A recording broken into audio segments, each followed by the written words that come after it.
Vous respirez en ce moment sans y penser. L'air est tout autour de vous, invisible mais essentiel. Mais levez les yeux vers le ciel nocturne et à seulement 100 km au-dessus de votre tête, il n'y a plus rien. Pas d'air, pas d'oxygène, juste le vide absolu de l'espace. Pourquoi qu'est-il arrivé à l'air? Pourquoi s'arrête-t-il si brusquement? La réponse à cette question apparemment simple révèle des vérités extraordinaires sur la gravité, l'atmosphère et pourquoi notre planète est si spéciale. Aujourd'hui, nous allons explorer ce mystère fondamental et découvrir pourquoi l'espace est vide alors que la Terre est pleine de vie. Si ces questions sur notre planète et l'univers vous fascinent, n'oubliez pas de vous abonner, d'activer les notifications et de liker cette vidéo. Commençons par une expérience de pensée simple. Imaginez que vous êtes dans un avion qui décolle. À mesure que vous montez, vos oreilles se bouchent. Vous avez peut-être remarqué que les sacs de chips gonflent. Une bouteille d'eau fermée au sol peut se déformer en altitude. Ce sont tous des signes que quelque chose change avec l'air à mesure que vous montez. À l'altitude de croisière d'un avion commercial, environ 10 à 12 km, la pression de l'air est environ un quart de ce qu'elle est au niveau de la mer. C'est pourquoi les cabines d'avion doivent être pressurisées. Sans pressurisation, vous auriez du mal à respirer, vous vous sentiriez étourdi et vous pourriez perdre conscience en quelques minutes. Mais 10 km, ce n'est rien comparé à la hauteur totale de notre atmosphère. Si vous continuez à monter, l'air deviendrait de plus en plus mince. À 20 km, l'altitude des avions espions et des ballons stratosphériques, la pression n'est que 5% de celle au niveau de la mer. Le ciel au-dessus de vous commence à paraître noir plutôt que bleu parce qu'il n'y a plus assez de molécules d'air pour diffuser la lumière du soleil. À 50 km, vous êtes dans la mésosphère où les météores brûlent en entrant dans l'atmosphère.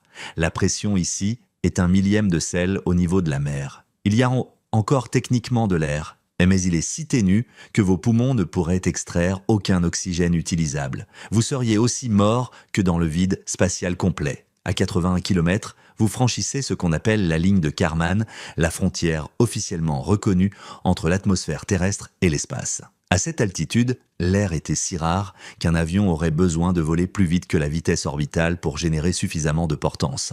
En d'autres termes, il est plus facile d'orbiter la Terre que de voler à cette altitude. À 100 km, vous êtes définitivement dans l'espace. La Station spatiale internationale orbite entre 350 et 400 km d'altitude. À ces hauteurs, la densité de l'air est environ 1/1000e de ce qu'elle est au niveau de la mer. Il y a encore quelques molécules errantes, assez pour créer un tout petit peu de traînée atmosphérique qui ralentit lentement la station, nécessitant des poussées périodiques pour maintenir son orbite. Mais pour tous les usages pratiques, c'est le vide. Alors, qu'est-il arrivé à l'air? Pourquoi disparaît-il si rapidement à mesure que vous montez? Et surtout, pourquoi s'arrête-t-il? Pourquoi ne continue-t-il pas simplement à s'étendre dans l'espace à l'infini? La réponse courte est la gravité. La Terre tire sur tout, y compris les molécules d'air. Ces molécules ont une masse, certes minuscule, mais suffisante pour être affectées par la gravité. La gravité les tire vers le bas, les maintenant près de la surface. C'est pourquoi l'air ne s'échappe pas simplement dans l'espace. Mais si c'est tout ce qu'il y a, pourquoi l'air ne tombe-t-il pas complètement au sol, s'accumulant en une couche mince de quelques mètres?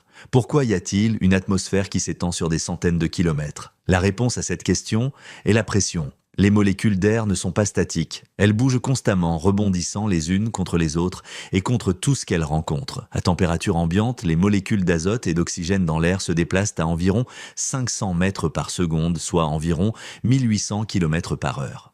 C'est plus rapide qu'un avion de ligne. Cette motion constante crée ce que nous appelons la pression atmosphérique. Les molécules percutent le tout, y compris vous. Chaque centimètre carré de votre corps est frappé par environ 1 kg de force de molécules d'air. Vous ne le sentez pas parce que la pression vient de toutes les directions et parce que votre corps est rempli d'air à la même pression, équilibrant les forces. Maintenant, imaginez toutes ces molécules empilées, les unes sur les autres dans l'atmosphère. Les molécules près du sol supportent tout le poids de toutes les molécules au-dessus d'elles. Cela les comprime, créant une haute pression. Les molécules plus haut supportent moins de poids, donc la pression est plus faible. Plus vous montez, moins il y a de molécules au-dessus de vous, et donc plus la pression diminue. C'est ce gradient de pression qui maintient l'atmosphère étendue. La gravité tire vers le bas, mais la pression pousse vers le haut. L'atmosphère atteint un équilibre, une distribution de densité qui diminue exponentiellement avec l'altitude. Mais même avec cet équilibre, pourquoi l'air ne fuit-il pas lentement dans l'espace? Après tout, certaines molécules près du sommet de l'atmosphère doivent être dirigées vers le haut. Ne devrait-elle pas simplement s'échapper? La réponse est oui, certaines le font. Notre atmosphère fuit constamment dans l'espace, mais très, très lentement. Et c'est là que les choses deviennent vraiment intéressantes, parce que pour comprendre pourquoi certaines molécules s'échappent et d'autres non, nous devons parler de la vitesse de fuite. Chaque planète, chaque lune, chaque objet dans l'univers avec de la masse a ce qu'on appelle une vitesse de fuite. C'est la vitesse minimale qu'un objet doit atteindre pour échapper à l'attraction gravitationnelle de ce corps et ne jamais revenir. Pour la Terre, la vitesse de fuite est d'environ 11,2 km par seconde, soit environ 40 300 km par heure. C'est extrêmement rapide. Une balle de fusil se déplace à environ 1 km par seconde. Un avion de ligne vole à environ 0,25 km par seconde. Pour atteindre la vitesse de fuite, vous auriez besoin d'une fusée puissante.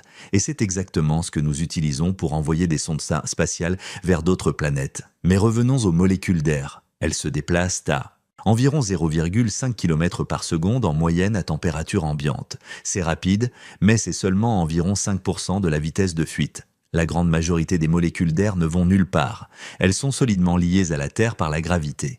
Cependant, il y a une distribution de vitesse. Certaines molécules se déplacent plus lentement, d'autres plus rapidement. C'est ce qu'on appelle la distribution de Maxwell-Boltzmann, nommée d'après les physiciens James Clerk Maxwell et Ludwig Boltzmann qui l'ont décrite au XIXe siècle. Dans cette distribution, une petite fraction de molécules, celle dans la queue de la distribution, se déplace beaucoup plus rapidement que la moyenne. Au sommet de l'atmosphère, où les molécules sont espacées et les collisions rares, si une de ces molécules rapides se trouve dirigée vers le haut et qu'elle ne heurte rien d'autre, elle peut échapper dans l'espace. C'est un processus appelé évaporation atmosphérique ou fuite de Jeans, nommé d'après le physicien britannique James Jeans. Ce processus est lent. La Terre perd environ 3 kg d'hydrogène et 50 g d'hélium par seconde dans l'espace. Sur une année, c'est environ 100 000 tonnes d'hydrogène. Cela semble beaucoup, mais comparé à la masse totale de notre atmosphère, environ 5 quadrillions de tonnes, c'est complètement négligeable. À ce rythme, il faudrait des milliards d'années pour perdre une fraction significative de notre atmosphère. Mais voici quelque chose de fascinant. Les molécules légères s'échappent plus facilement que les lourdes. L'hydrogène et l'hélium,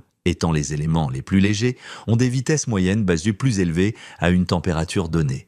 Une fraction plus importante de leurs molécules atteint la vitesse de fuite. C'est pourquoi notre atmosphère contient très peu d'hydrogène et d'hélium, même si ce sont les éléments les plus abondants dans l'univers. Quand la Terre s'est formée, il y a 4,5 milliards d'années, elle avait probablement beaucoup plus d'hydrogène et d'hélium. Mais au fil du temps, ces gaz légers se sont échappés dans l'espace, laissant une atmosphère dominée par des molécules plus lourdes comme l'azote et l'oxygène, qui s'échappent beaucoup plus lentement. C'est aussi pourquoi la Lune n'a pas d'atmosphère. La Lune a une masse beaucoup plus petite que la Terre, donc sa vitesse de fuite n'est que de 2,4 km par seconde. Cette vitesse est suffisamment basse que même les molécules d'azote et d'oxygène peuvent s'échapper relativement facilement. Toute atmosphère que la Lune aurait pu avoir s'est dissipée dans l'espace il y a des milliards d'années. Maintenant, vous pourriez vous demander si l'espace n'a pas d'air, est-il complètement vide? La réponse est non, pas tout à fait. Même dans ce que nous appelons le vide spatial, il y a quelques atomes errants. Dans l'espace interplanétaire près de la Terre, il y a environ 5 particules par centimètre cube. C'est incroyablement rare comparé à l'air au niveau de la mer, qui contient environ 25 milliards de molécules par centimètre cube. Mais ce n'est pas à zéro. Ces particules dans l'espace proviennent de plusieurs sources.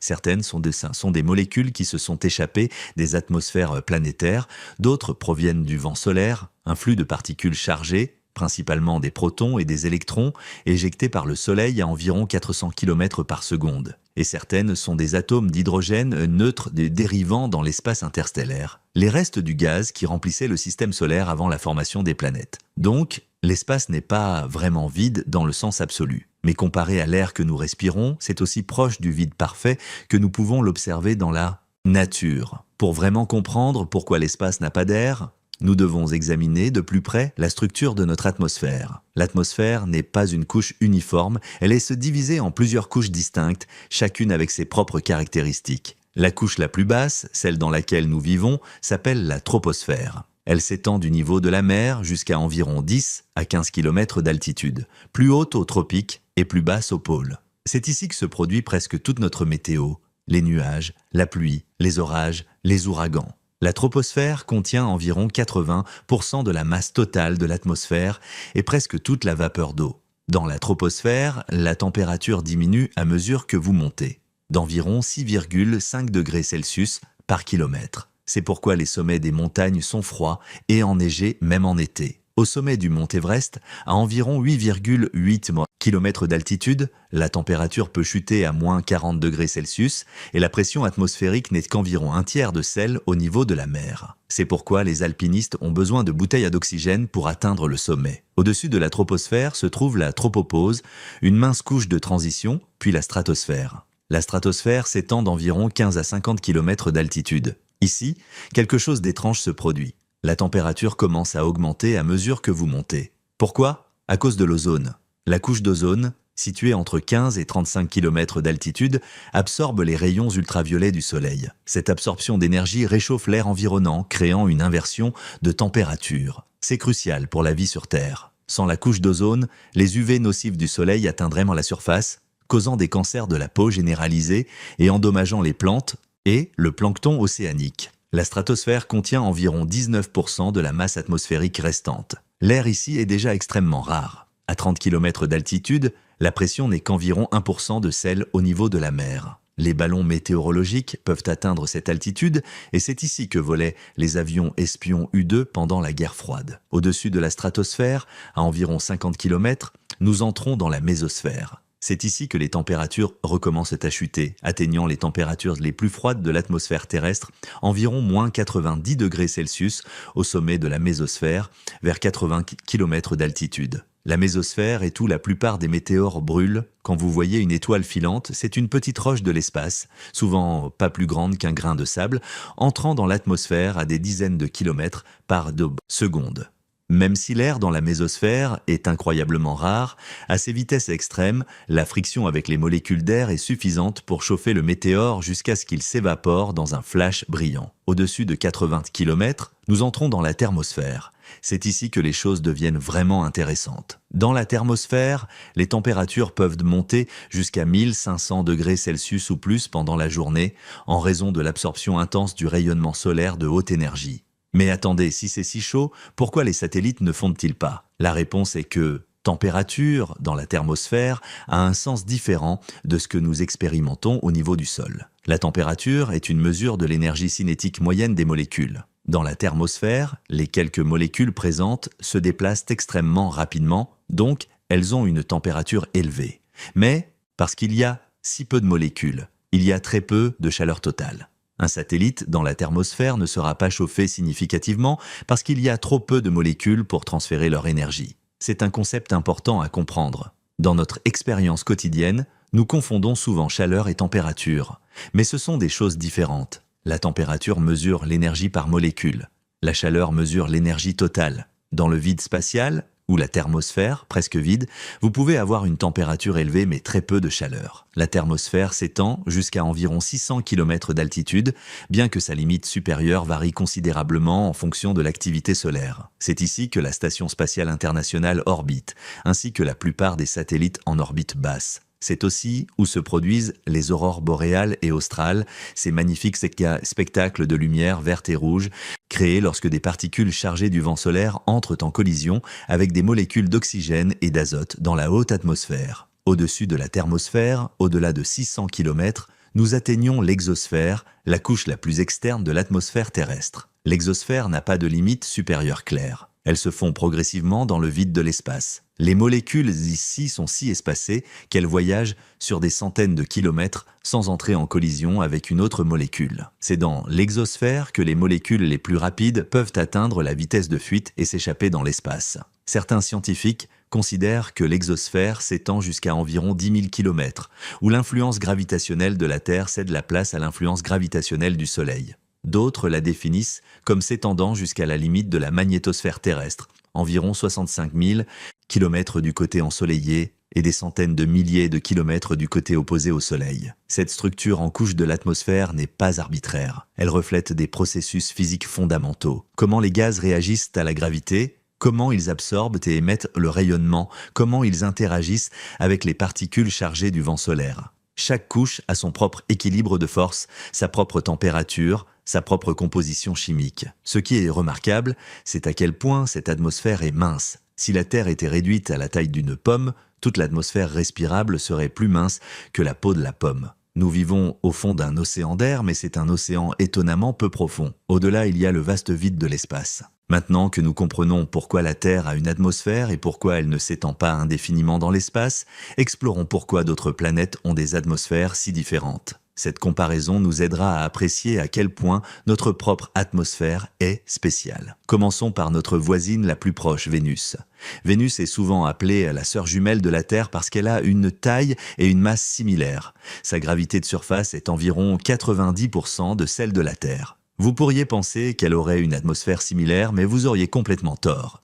Vénus a une atmosphère incroyablement épaisse et dense, environ 90 fois plus massive que celle de la Terre. La pression atmosphérique à la surface de Vénus est équivalente à être à 900 mètres sous l'océan sur Terre. Cette atmosphère est composée de 96% de dioxyde de carbone avec des nuages d'acide sulfurique. Cette atmosphère épaisse crée un effet de serre incontrôlable. La température de surface sur Vénus atteint 465 degrés Celsius, suffisamment chaude pour faire fondre le plomb. C'est la planète la plus chaude du système solaire, même plus chaude que Mercure, qui est plus proche du Soleil. Pourquoi Vénus a-t-elle une atmosphère si différente de la Terre alors qu'elles sont si similaires en taille et en masse? La réponse implique plusieurs facteurs. D'abord, Vénus est plus proche du Soleil, recevant environ 2 fois plus de rayonnement solaire que la Terre. Cela a créé un effet de serre qui s'est auto-amplifié. Plus la planète se réchauffait, plus l'eau s'évaporait dans l'atmosphère. La vapeur d'eau est elle-même un gaz à effet de serre, ce qui réchauffait encore plus la planète. Finalement, les températures ces deux sont devenues si élevées que toute l'eau à la surface s'est évaporée. Les rayons ultraviolets du Soleil ont alors brisé les molécules d'eau dans la haute atmosphère selon la haute atmosphère en hydrogène et oxygène. L'hydrogène léger s'est échappé dans l'espace et l'oxygène a réagi avec les roches de surface, étant essentiellement perdu. Vénus a perdu toute son eau, laissant une planète sèche et surchauffée. Sur Terre, nous avons eu de la chance. Notre distance du Soleil était juste suffisante pour que l'eau reste liquide à la surface. Les océans ont agi comme un thermostat géant, absorbant le dioxyde de carbone de l'atmosphère et le séquestrant dans les roches carbonatées. La tectonique des plaques a ensuite enfoui ces roches dans le manteau, retirant le CO2 de l'atmosphère de façon permanente. Sans ce cycle du carbone, la Terre aurait pu devenir une deuxième Vénus. Maintenant, regardons Mars. Mars est beaucoup plus petite que la Terre, avec seulement environ 11% de la masse terrestre. Sa gravité de surface n'est que 38% de celle de la Terre. Cette faible gravité signifie une vitesse de fuite plus basse, seulement 5 km par seconde. Mars a une atmosphère extrêmement mince, environ 1% de la densité de l'atmosphère terrestre au niveau de la mer. Cette atmosphère est composée de 95% de dioxyde de carbone, avec de petites quantités d'azote et d'argon. La pression atmosphérique moyenne à la surface de Mars est seulement environ 6 millibars, équivalente à l'altitude sur Terre où les avions de ligne volent. Cette atmosphère mince ne peut pas retenir beaucoup de chaleur. Les températures d'aile sur Mars varient énormément, de moins 125 degrés Celsius au pôle en hiver à 20 degrés Celsius à l'équateur en été. En moyenne, Mars est glacial avec une température moyenne de moins 60 degrés Celsius. Les preuves géologiques suggèrent que Mars avait autrefois une atmosphère beaucoup plus épaisse et de l'eau liquide à sa surface. Nous voyons des vallées fluviales anciennes, des deltas de rivières et des lits de lacs asséchés. Que s'est-il passé? Mars a perdu son atmosphère pour plusieurs raisons. D'abord, sa petite taille signifiait qu'elle s'est refroidie plus rapidement que la Terre. Son noyau s'est solidifié, éteignant son champ magnétique il y a environ 4 milliards d'années. Sans champ magnétique pour la protéger, l'atmosphère de Mars a été progressivement arrachée par le vent solaire. Les particules chargées du Soleil ont frappé directement la haute atmosphère, donnant de l'énergie aux molécules atmosphériques et les faisant s'échapper dans l'espace. Deuxièmement, la faible gravité de Mars rendait plus facile pour les molécules atmosphériques d'atteindre la vitesse de fuite. Au fil de milliards d'années, Mars a perdu la majeure partie de son atmosphère dans l'espace, laissant la mince pellicule que nous voyons aujourd'hui. La mission MAVEN de la NASA, qui orbite Mars depuis 2013, mesure actuellement le taux de fuite atmosphérique. Elle trouve que Mars perd encore environ 100 grammes d'atmosphère par seconde, principalement des ions d'oxygène et de dioxyde de carbone arrachés par le vent solaire. Ce n'est pas beaucoup, mais sur des milliards d'années, cela s'additionne. Maintenant, voyageons vers les planètes géantes gazeuses. Jupiter, la plus grande planète de notre système solaire, a une atmosphère complètement différente de tout ce que nous avons vu jusqu'à présent. Jupiter n'a pas de surface solide. C'est essentiellement une boule géante de gaz, principalement de l'hydrogène et de l'hélium, avec de petites quantités de méthane, d'ammoniac, de vapeur d'eau et d'autres composés. L'atmosphère de Jupiter se fond graduellement dans son intérieur. À mesure que vous descendez, la pression et la température augmentent jusqu'à ce que l'hydrogène gazeux devienne de l'hydrogène liquide, puis de l'hydrogène métallique, liquide, un état exotique de la matière qui n'existe nulle part sur Terre. Jupiter retient cette atmosphère massive parce qu'elle a une gravité énorme. Sa masse est 318 fois celle de la Terre et sa vitesse de fuite est de 60 km par seconde. Avec une telle gravité, Jupiter peut retenir même l'hydrogène et l'hélium, les gaz les plus légers. En fait, Jupiter a probablement conservé la plupart de l'atmosphère qu'elle avait quand elle s'est formée il y a 4,6 milliards d'années. Elle n'a pas changé significativement depuis lors, contrairement aux planètes rocheuses qui ont perdu, gagné ou transformé leurs atmosphères au fil du temps. Saturne, Uranus et Neptune ont des histoires similaires. Ce sont toutes des planètes massives avec de fortes gravités qui peuvent retenir des atmosphères épaisses d'hydrogène et d'hélium. Les différences entre elles, les couleurs variées, les modèles de tempêtes, les vitesses de vent, sont dues aux quantités variables d'autres composés et aux différentes températures et pressions à différentes profondeurs. Maintenant, considérez Titan, la plus grande lune de Saturne. Titan est plus petite que Mars, mais elle a quelque chose d'extraordinaire. Une atmosphère épaisse, environ 1,5 fois la densité de l'atmosphère terrestre au niveau de la mer. C'est le seul corps du système solaire autre que la Terre avec une atmosphère substantielle à sa surface. L'atmosphère de Titan est décomposée de 95% d'azote, comme l'atmosphère terrestre, mais avec environ 5% de méthane au lieu d'oxygène. Cette atmosphère crée une pression de surface d'environ 1,5 bar, 50% plus élevée que sur Terre. Comment Titan, avec sa faible gravité, peut-elle retenir une atmosphère si épaisse? La réponse est la température. Titan est très froid, avec une température de surface d'environ -179 degrés Celsius. À ces températures glaciales, les molécules se déplacent beaucoup plus lentement. La vitesse moyenne des molécules d'azote sur Titan n'est qu'environ un tiers de ce qu'elle est scellée dans l'atmosphère terrestre. Très peu atteignent la vitesse de fuite, donc l'atmosphère reste stable malgré la faible gravité. Cela nous enseigne quelque chose d'important. Retenir une atmosphère dépend à la fois de la gravité et de la température. Une planète froide avec une faible gravité peut garder une atmosphère mieux qu'une planète chaude avec la même gravité. Regardons maintenant un extrême, Mercure. Mercure est la plus petite planète du système solaire avec une masse seulement 5,5% de celle de la Terre. Sa vitesse de fuite n'est que 4,3 km par seconde.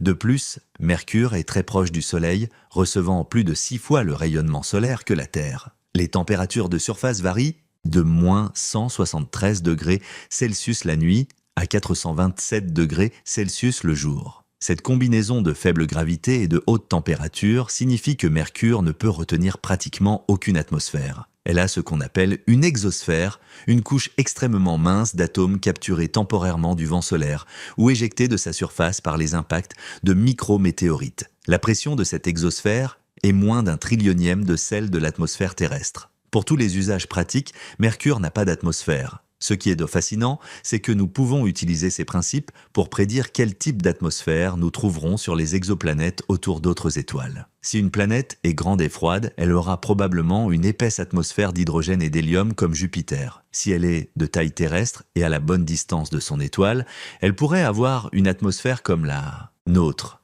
Si elle est petite et chaude, elle n'aura probablement pas d'atmosphère du tout. Les astronomes ont commencé à tester ces prédictions en étudiant les atmosphères d'exoplanètes. Quand une exoplanète passe devant son étoile, une partie de la lumière de l'étoile traverse l'atmosphère de la planète. Différentes molécules absorbent différentes longueurs d'onde de lumière, créant une signature spectrale que nous pouvons détecter. En analysant ces spectres, nous pouvons déterminer la composition de l'atmosphère de l'exoplanète sans jamais la visiter. Jusqu'à présent, nous avons trouvé une variété étonnante d'atmosphères exoplanétaires. Certaines sont riches en vapeur d'eau, d'autres contiennent des nuages de silicate en fusion ou de fer vaporisé. Certaines aussi sont enveloppées d'hydrogène et d'hélium primordiaux. Chacune raconte une histoire sur la formation et l'évolution de la planète. Ce qui est clair, c'est que la Terre est remarquablement chanceuse. Notre taille, notre distance du Soleil, notre champ magnétique, notre tectonique des plaques, tout s'est aligné pour créer et maintenir une atmosphère parfaite pour la vie. Une atmosphère qui n'est ni trop épaisse comme Vénus, ni trop mince comme Mars. Une atmosphère qui contient juste la bonne quantité d'oxygène, pas trop pour causer des incendies incontrôlables, pas trop peu pour soutenir la vie complexe. Il y a un autre facteur crucial dans le maintien de l'atmosphère terrestre que nous n'avons mentionné que brièvement, le champ magnétique. Pour vraiment comprendre pourquoi l'espace n'a pas d'air et pourquoi notre atmosphère ne s'échappe pas, nous devons comprendre le rôle protecteur du champ magnétique de la Terre. La Terre est comme un aimant géant, elle a un champ magnétique qui s'étend sur des dizaines de milliers de kilomètres dans l'espace. Ce champ est généré par les mouvements de fer liquide dans le noyau externe de la Terre, environ 3000 kilomètres sous la surface. Le fer liquide, conducteur d'électricité, se déplace en motif de convection complexe, créant des courants électriques qui génèrent le champ magnétique. C'est ce qu'on appelle l'effet dynamo. Ce champ magnétique est invisible, mais son existence est prouvée chaque fois que vous utilisez une boussole. L'aiguille de la boussole s'aligne avec les lignes du champ magnétique terrestre, pointant vers le pôle nord magnétique. Les oiseaux migrateurs utilisent ce champ pour la navigation, et certains animaux marins aussi. Mais le champ magnétique fait quelque chose de bien plus important que guider les boussoles. Il nous protège du vent solaire. Le Soleil émet constamment un flux de particules chargées, principalement des protons et des électrons, se déplaçant à des centaines de kilomètres par seconde. Sans protection, ce vent solaire frapperait directement notre atmosphère. Quand les particules chargées du vent solaire rencontrent le champ magnétique terrestre, elles sont déviées. Le champ magnétique crée une bulle protectrice autour de la Terre, appelée la magnétosphère. Cette bulle s'étend sur environ 60 000 km du côté, face au Soleil, et des centaines de milliers de kilomètres du côté opposé, formant une longue queue magnétique. La plupart des particules du vent solaire sont détournées autour de la magnétosphère, comme l'eau coulant autour d'un rocher dans un ruisseau. Mais certaines particules trouvent de leur chemin le long des lignes du champ magnétique vers les pôles nord et sud. Quand ces particules entrent en collision avec les molécules d'oxygène et d'azote dans la haute atmosphère, elles les excitent, les faisant émettre de la lumière. C'est ce qui crée les aurores boréales et australes, ces magnifiques rideaux de lumière verte, rouge et violette qui dansent dans le ciel près des pôles. Sans le champ magnétique, le vent solaire frapperait directement notre atmosphère partout. Les particules énergétiques transféreraient leur énergie aux molécules atmosphériques, les accélérant. Certaines molécules atteindraient la vitesse de fuite et s'échapperaient dans l'espace. Sur des millions et des milliards d'années, ce processus arracherait progressivement notre atmosphère, laissant la Terre stérile et sans vie. Nous savons que cela peut arriver parce que nous avons vu cela se produire sur Mars. Comme mentionné précédemment, Mars avait autrefois un champ magnétique global, mais il s'est éteint il y a environ 4 milliards d'années quand le noyau de la planète s'est refroidi et solidifié. Sans protection magnétique, le vent solaire a progressivement arraché l'atmosphère martienne. Des missions comme MAVEN ont directement observé ce processus se produire aujourd'hui, bien qu'à un rythme beaucoup plus lent qu'il ne l'aurait dû être quand Mars avait une atmosphère plus épaisse. Vénus offre un autre exemple intéressant. Vénus n'a pas de champ magnétique global, probablement parce qu'elle tourne très lentement. Une rotation complète prend 243 jours terrestres. Cette rotation lente ne génère pas l'effet dynamo nécessaire pour un champ magnétique. Pourtant, Vénus a conservé son atmosphère épaisse. Pourquoi ? Parce que l'atmosphère elle-même est si dense qu'elle crée une barrière. Le vent solaire interagit avec la haute atmosphère de Vénus, créant ce qu'on appelle une magnétosphère induite. Ce n'est pas aussi efficace qu'un champ magnétique global et Vénus perd effectivement de l'atmosphère. Mais le taux de perte est suffisamment lent que l'atmosphère massive peut persister. Sur Terre, nous avons la meilleure des deux protections. Un champ magnétique fort et une atmosphère substantielle. Ensemble, ils créent un bouclier qui a préservé notre environnement pendant des milliards d'années. Il y a cependant quelque chose d'inquiétant. Le champ magnétique terrestre n'est pas constant. Il change de force et de direction au fil du temps. En fait, les pôles magnétiques se sont inversés de nombreuses fois dans l'histoire de la Terre. Le pôle nord magnétique devient le pôle sud magnétique et vice-versa. Ces inversions se produisent en moyenne tous les quelques centaines de milliers d'années, bien que le moment soit imprévisible. La dernière inversion a eu lieu il y a environ 770 000 ans. Depuis lors, le champ magnétique est resté dans sa configuration actuelle, mais des mesures récentes montrent qu'il s'affaiblit. Au cours des 150 dernières années, la force du champ a diminué d'environ 10%. Certains scientifiques pensent que nous pourrions nous diriger vers une autre inversion. Que se passerait-il pendant une inversion ? Le processus prendrait probablement plusieurs milliers d'années. Pendant ce temps, le champ magnétique serait plus faible et plus complexe, avec plusieurs pôles apparaissant et disparaissant. La magnétosphère protectrice serait moins efficace, permettant à plus de particules du vent solaire d'atteindre l'atmosphère supérieure. Cela augmenterait le taux de perte atmosphérique, mais pas de manière catastrophique. Sur quelques milliers d'années, l'effet serait négligeable. Notre atmosphère est suffisamment massive pour résister à cette perturbation temporaire. Cependant, il pourrait y avoir d'autres effets. Des aurores visibles à des latitudes beaucoup plus basses, une augmentation de l'exposition au rayonnement cosmique et potentiellement des perturbations dans les systèmes électroniques et les réseaux électriques. Heureusement, même si le champ magnétique disparaissait complètement, notre atmosphère ne disparaîtrait pas du jour au lendemain. Les calculs montrent qu'il faudrait plusieurs millions d'années pour perdre une fraction significative de notre atmosphère, même sans protection magnétique. C'est suffisamment long pour que la vie sur Terre continue, bien que des changements climatiques et environnementaux puissent se produire. Le champ magnétique nous rappelle que la Terre est un système dynamique. Ce n'est pas une boule de roche statique avec une atmosphère statique. C'est un monde vivant, changeant, avec un intérieur bouillonnant qui génère un bouclier magnétique, des océans qui absorbent le dioxyde de carbone, une tectonique des plaques qui recycle la croûte, et une biosphère qui a transformé l'atmosphère elle-même. Parlons maintenant de quelque chose d'extraordinaire, l'oxygène dans notre atmosphère. Nous le tenons pour acquis, mais la présence d'oxygène dans l'atmosphère terrestre est l'une des choses les plus remarquables de notre planète. Et voici le fait stupéfiant. Presque tout l'oxygène a été créé par la vie elle-même. Quand la Terre s'est formée il y a 4,5 milliards d'années, son atmosphère primitive ne contenait pratiquement pas d'oxygène libre.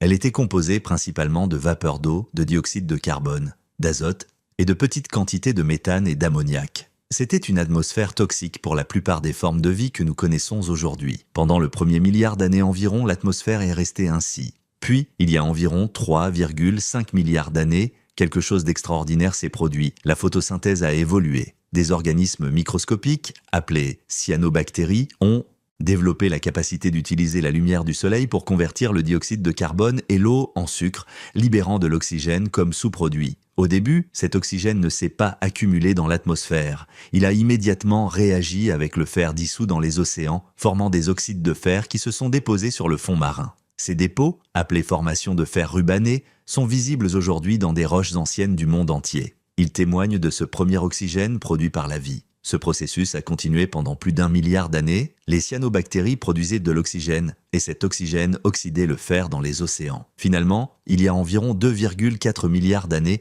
tout le fer dissous a été oxydé. À partir de ce moment, l'oxygène a commencé à s'accumuler dans l'atmosphère. C'est ce qu'on appelle la grande oxydation, l'un des événements les plus transformateurs de l'histoire de la Terre. En quelques dizaines de millions d'années, un clin d'œil géologique, l'atmosphère est passée d'avoir pratiquement pas d'oxygène à en avoir environ 1 à 2%. Cela peut ne pas sembler beaucoup, mais c'était révolutionnaire. Pour les organismes anaérobies qui dominèrent la vie à l'époque, l'oxygène était un poison mortel. Il réagit agressivement avec les molécules biologiques, causant des dommages que les cellules anaérobies ne pouvaient pas réparer. La grande oxydation a probablement causé une extinction massive de ces organismes.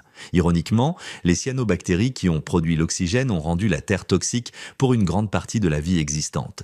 Mais cette catastrophe a ouvert la porte à de nouvelles possibilités. L'oxygène est une molécule incroyablement réactive.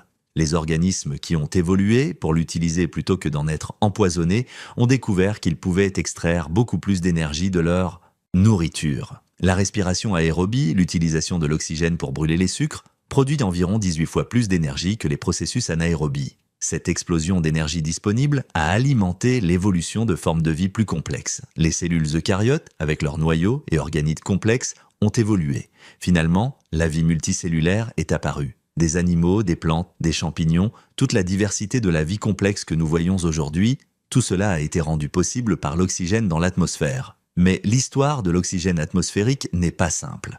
Après la grande oxydation, les niveaux d'oxygène sont restés relativement bas, autour de 1 à 10% pendant plus d'1 milliard d'années. Ce n'est qu'il y a environ 600 millions d'années que les niveaux d'oxygène ont commencé à augmenter de manière significative. Cette augmentation coïncide avec l'explosion cambrienne, une période où la vie animale a soudainement diversifié de manière spectaculaire. De nombreux scientifiques pensent que l'augmentation de l'oxygène atmosphérique a permis cette explosion. Les animaux ont besoin de beaucoup d'oxygène pour soutenir leurs métabolismes actifs. Sans suffisamment d'oxygène, la vie animale complexe n'aurait peut-être jamais évolué. À l'époque carbonifère, il y a environ 300 millions d'années, les niveaux d'oxygène ont atteint leur maximum historique, environ 35% de l'atmosphère comparé à 21% aujourd'hui. Cette atmosphère riche en oxygène a permis aux insectes de croître à des tailles énormes. Il y avait des libellules avec des envergures de 70 cm et des mille-pattes de plus de 2 mètres de long. Pourquoi les niveaux d'oxygène étaient-ils si élevés ? parce que c'était l'âge des forêts massives. Les plantes terrestres avaient récemment évolué la lignine, un composé structurel qui rend le bois dur et résistant. Mais les champignons et les bactéries n'avaient pas encore évolué la capacité de décomposer efficacement la lignine. Quand les arbres mouraient, ils ne se décomposaient pas complètement. Ils s'accumulaient, enterrant d'énormes quantités de carbone dans ce qui deviendrait des gisements de charbon. Ce carbone enterré signifiait moins de dioxyde de carbone dans l'atmosphère et plus d'oxygène. Finalement, les organismes ont évolué pour décomposer la lignine et les niveaux d'oxygène ont diminué vers les niveaux actuels. Aujourd'hui, l'oxygène représente environ 20 et 1% de notre atmosphère, un équilibre maintenu par le cycle continu de photosynthèse des plantes et du phytoplancton océanique et la respiration des animaux et des bactéries. Ce qui est extraordinaire, c'est que cet équilibre est dynamique. Les plantes et le phytoplancton produisent environ 300 milliards de tonnes d'oxygène chaque année. La respiration et la décomposition consomment à peu près la même quantité. C'est un cycle massif. Un flux constant d'oxygène entre les organismes vivants et l'atmosphère. Si toute la vie sur Terre disparaissait soudainement, que se passerait-il avec l'oxygène? Il ne disparaîtrait pas immédiatement, mais il diminuerait progressivement. L'oxygène réagirait avec les roches de surface, avec le méthane libéré par les processus géologiques, avec l'hydrogène s'échappant dans la haute atmosphère. Sur quelques millions d'années, les niveaux d'oxygène chuteraient significativement. Sur des dizaines de millions d'années, l'oxygène pourrait pratiquement disparaître de l'atmosphère. Cela nous enseigne quelque chose de profond. Notre atmosphère respirable n'est-ce pas un accident géologique? C'est un produit de la vie. La vie a créé les conditions qui la soutiennent. C'est ce qu'on appelle la rétroaction biologique. Et c'est une des raisons pour lesquelles la Terre est si spéciale. Quand les astronomes cherchent des signes de vie sur des exoplanètes, l'une des choses qu'ils recherchent est l'oxygène dans l'atmosphère. Parce que l'oxygène est si réactif, sa présence en grande quantité dans une atmosphère planétaire est une biosignature forte, un signe qu'il pourrait y avoir de la vie produisant constamment cet oxygène. Sans vie pour le remplacer, l'oxygène disparaîtrait rapidement des échelles de temps géologiques. La composition de notre atmosphère, 78% d'azote, 21% d'oxygène, 1% d'argon et des traces d'autres gaz n'est pas juste une coïncidence. C'est le résultat de milliards d'années d'interaction entre la vie, les océans, la croûte terrestre et l'atmosphère elle-même. Chaque respiration que vous prenez contient de l'oxygène qui a été produit par une plante ou une algue quelque part. Peut-être il y a quelques jours ou semaines, dans un cycle qui unit toute la vie sur Terre. Revenons maintenant à l'espace lui-même. Nous avons établi que l'espace n'a pas d'air parce que la gravité retient les atmosphères près des planètes. Mais qu'est-ce que le vide spatial exactement? Est-ce vraiment vide? Et comment se comporte-t-il? Le vide spatial, tel que nous le définissons généralement, est une région de l'espace avec une pression extrêmement basse, contenant très peu de particules. Dans l'espace interplanétaire près de la Terre, il y a environ 5 particules par centimètre cube. Cela semble vide, mais comparons-le au meilleur vide que nous pouvons créer en laboratoire sur Terre. Les chambres à vide les plus avancées peuvent atteindre des pressions d'environ 10 puissance moins 12 millibars, contenant environ 100 000 particules par centimètre cube.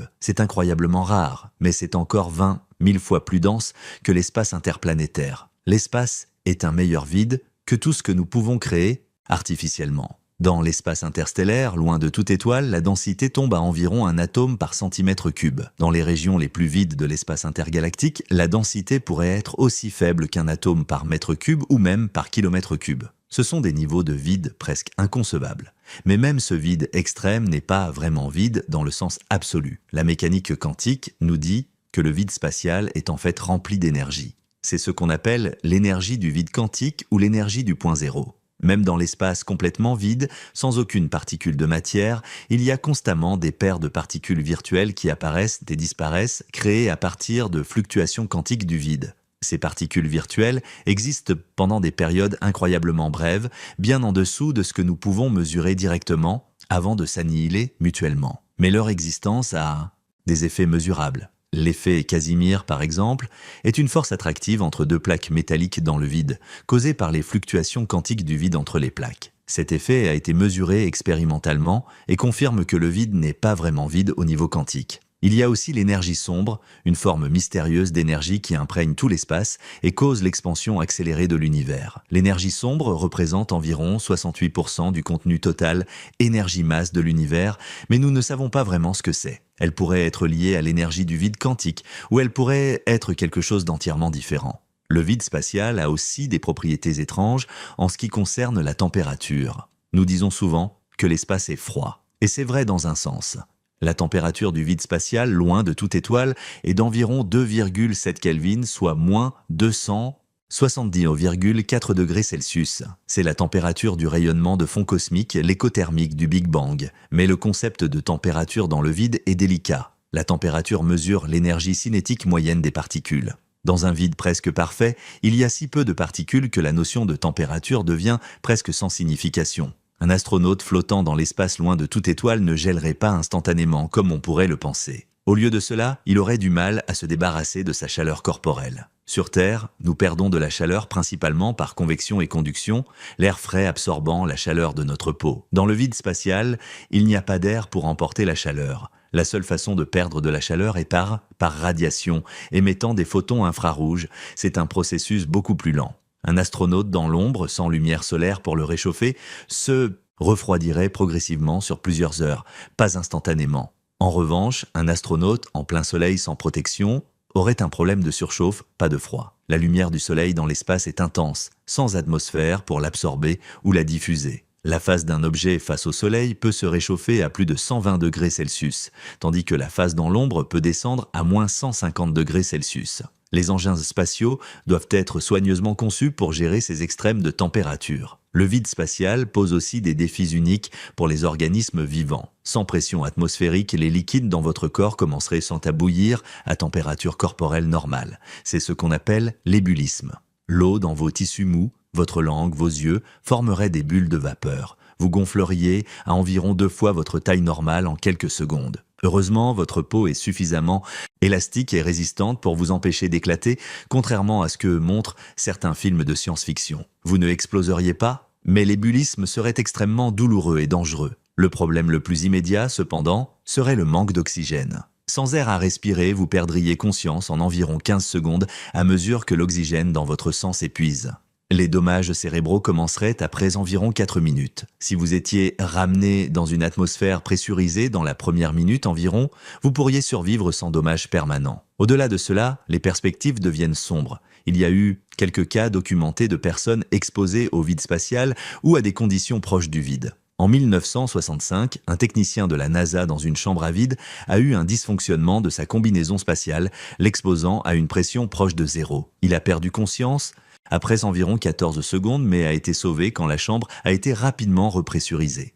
Il a survécu sans blessure permanente, bien qu'il ait rapporté que la dernière chose dont il se souvenait était la sensation de salive bouillant sur sa langue. Ces réalités du vide spatial sont importantes pour comprendre pourquoi les combinaisons spatiales sont si complexes et si cruciales. Une combinaison spatiale n'est pas juste un vêtement chaud, c'est essentiellement un vaisseau spatial miniature pour une personne. Elle fournit de l'oxygène respirable, maintient une pression confortable, régule la température, protège contre les radiations et élimine le dioxyde de carbone exhalé et l'humidité. Les combinaisons utilisées pour les sorties dans l'espace sur la Station spatiale internationale pèsent environ 127 kg et coûtent environ 12 millions de dollars chacune. Le vide spatial contient aussi des radiations dangereuses.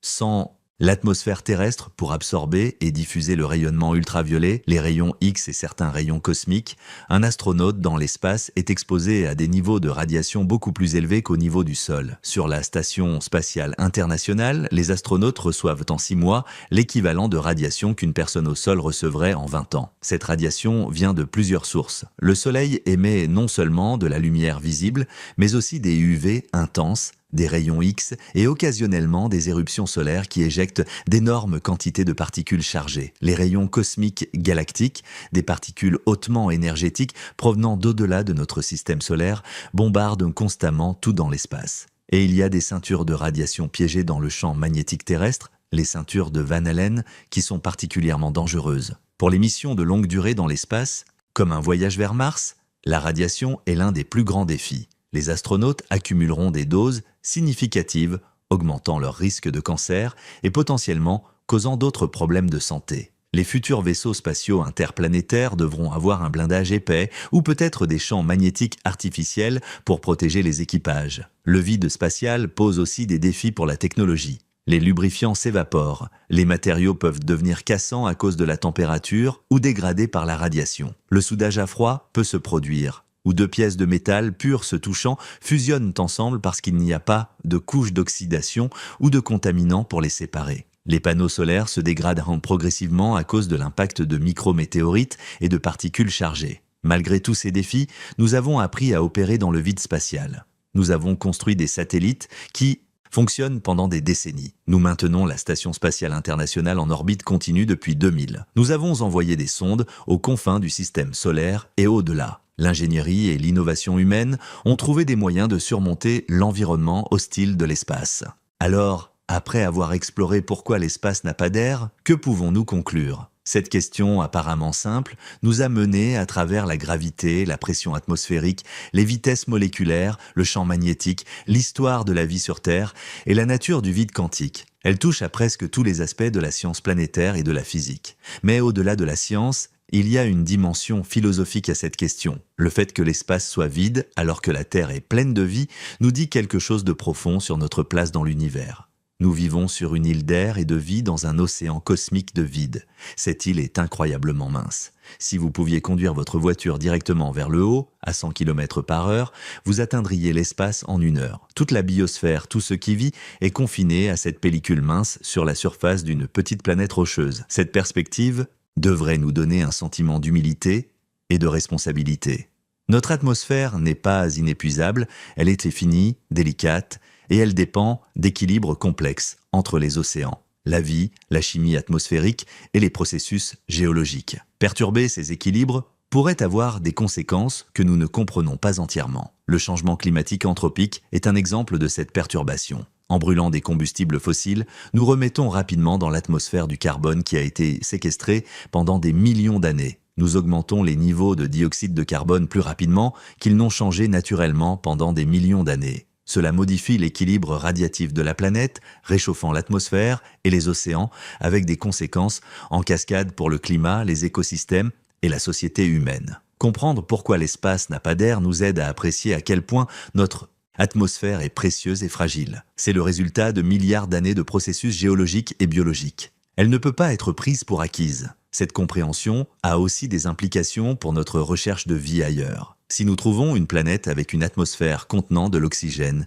nous saurons qu'il pourrait y avoir de la vie là-bas, parce que l'oxygène est si réactif qu'il doit être constamment réapprovisionné. De même, la détection de certaines combinaisons de gaz comme l'oxygène et le méthane ensemble pourrait être un signe de processus biologique. Le télescope spatial James Webb, lancé en 2021, a la capacité d'analyser les atmosphères d'exoplanètes en détail sans précédent. Dans les années à venir, nous découvrirons probablement des dizaines ou des centaines de planètes avec des atmosphères diverses. Certaines pourraient être riches en vapeur d'eau, d'autres pourraient avoir des signes de vie. Chacune nous en dira plus sur la diversité des mondes possibles et sur la rareté ou la communauté de planètes comme la Terre.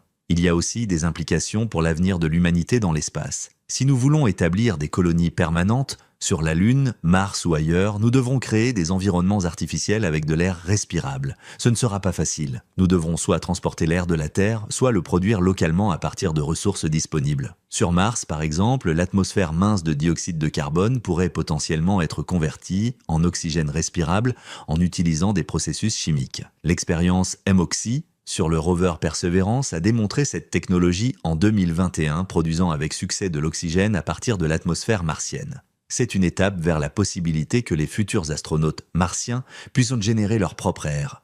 Mais créer une atmosphère à l'échelle planétaire, ce qu'on appelle la terraformation, est un défi d'une magnitude complètement différente. Pour rendre Mars habitable, nous aurions besoin d'épaissir son atmosphère de 1000 fois ou plus, de la réchauffer considérablement et d'introduire de l'oxygène. Cela nécessiterait des ressources et des technologies bien au-delà de ce que nous avons actuellement. Certains scientifiques estiment que cela pourrait prendre plusieurs siècles, ou même millénaires. Il y a aussi des questions éthiques. Si Mars avait une forme de vie microbienne indigène, aurions-nous le droit de transformer la planète ? Détruirions-nous un écosystème alien pour créer un environnement adapté aux humains ? Ce sont des questions auxquelles nous devrons répondre à mesure que nous devenons une espèce multiplanétaire. Pour l'instant, la Terre reste la seule planète connue avec de l'air respirable, avec une atmosphère créée et maintenue par la vie elle-même. C'est un monde extraordinairement spécial, une perle bleue dans l'immensité du vide spatial. Quand les astronautes regardent la Terre depuis l'espace, beaucoup rapportent un changement profond de perspective, souvent appelé l'effet de vue d'ensemble. Ils voient la planète comme un tout, fragile et isolé dans le vide noir de l'espace. Ils voient l'atmosphère comme une mince couche bleue à peine visible, mais essentielle à toute vie. Cette perspective change la façon dont ils pensent à l'humanité, aux frontières nationales, aux conflits. Tout semble moins important face à la réalité que nous partageons tous cette petite île de vie.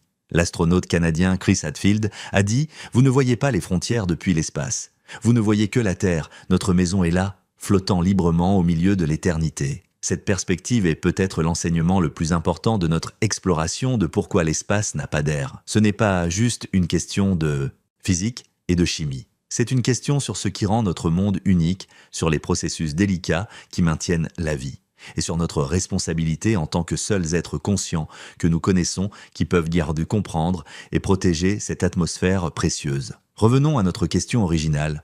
Pourquoi l'espace n'a-t-il pas d'air ? Nous avons maintenant une réponse complète, riche en détails et en implications. L'espace n'a pas d'air parce que les atmosphères sont retenues près des planètes par la gravité. Les molécules d'air ont une masse et la gravité les tire vers le bas. Mais les molécules sont aussi constamment en mouvement, créant une pression qui pousse vers le haut. L'équilibre entre ces forces crée une atmosphère qui diminue exponentiellement avec l'altitude, devenant progressivement plus mince jusqu'à ce qu'elle se fonde essentiellement dans le vide spatial. Certaines molécules, particulièrement les plus légères et les plus rapides, peuvent atteindre la vitesse de fuite et s'échapper dans l'espace. Sur des milliards d'années, ce processus peut dépouiller une planète de son atmosphère, surtout si la planète est petite ou chaude, ou si elle manque d'un champ magnétique protecteur. C'est ce qui est arrivé à Mars. Cela pourrait arriver à la Terre aussi, mais sur des échelles de temps si longues qu'elles sont presque incompréhensibles. Notre atmosphère est le produit de milliards d'années d'histoire. Elle a été façonnée par le dégazage volcanique,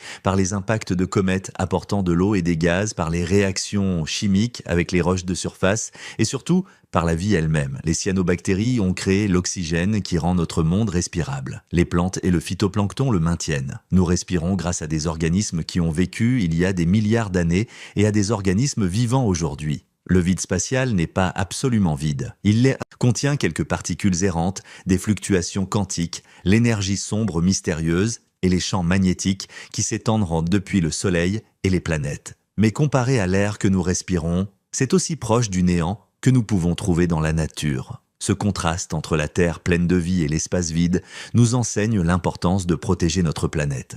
Notre atmosphère n'est pas garantie. Elle dépend d'équilibres délicats qui peuvent être perturbés. Le changement climatique, la destruction de la couche d'ozone, la pollution de l'air, ce ne sont pas juste des problèmes environnementaux abstraits. Ce sont des menaces directes au système qui rendent la vie possible. Mais cette compréhension nous donne aussi de l'espoir. Parce que nous comprenons comment les atmosphères fonctionnent.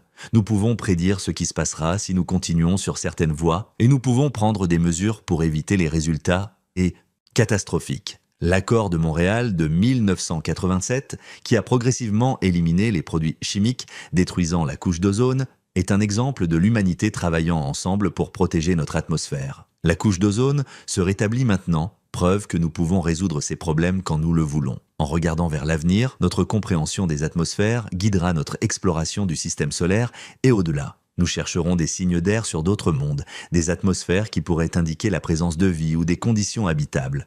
Nous développerons des technologies pour créer de l'air sur des planètes sans atmosphère, ouvrant peut-être la voie à l'expansion de l'humanité au-delà de la Terre. Mais même si nous devenons une espèce multiplanétaire, la Terre restera spéciale. C'est notre maison, le berceau de l'humanité, la seule planète que nous connaissons avec une riche biosphère et une atmosphère créée par la vie. Comprendre pourquoi l'espace n'a pas d'air nous aide à apprécier à quel point c'est remarquable. Alors, la prochaine fois que vous prendrez une respiration, prenez un moment pour réfléchir à ce que vous respirez. Cet air a une histoire qui s'étend sur des milliards d'années. Il contient de l'oxygène produit par une plante quelque part, peut-être un arbre dans une forêt, peut-être du phytoplancton dans l'océan. Il contient de l'azote qui a fait partie de l'atmosphère depuis que la Terre s'est formée. Il est maintenu près de la surface par la gravité, protégé du vent solaire par un champ magnétique généré dans le noyau en fusion de notre planète. Et à seulement 100 km au-dessus de votre tête, tout cela s'arrête. Il y a le vide, le froid, le silence de l'espace. Pas d'air, pas de son, juste l'immensité cosmique. Mais ici, sur cette petite planète bleue, nous avons de l'air, nous avons de la vie. Nous avons une atmosphère qui fait de tout cela possible. C'est pourquoi l'espace n'a pas d'air. Et c'est pourquoi nous devrions chérir l'air que nous avons.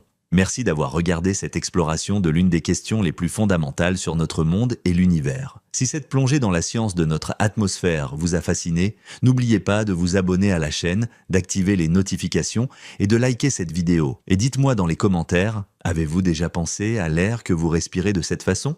Quelle partie de cette histoire vous a le plus surpris? À bientôt pour une nouvelle exploration des merveilles scientifiques qui nous entourent.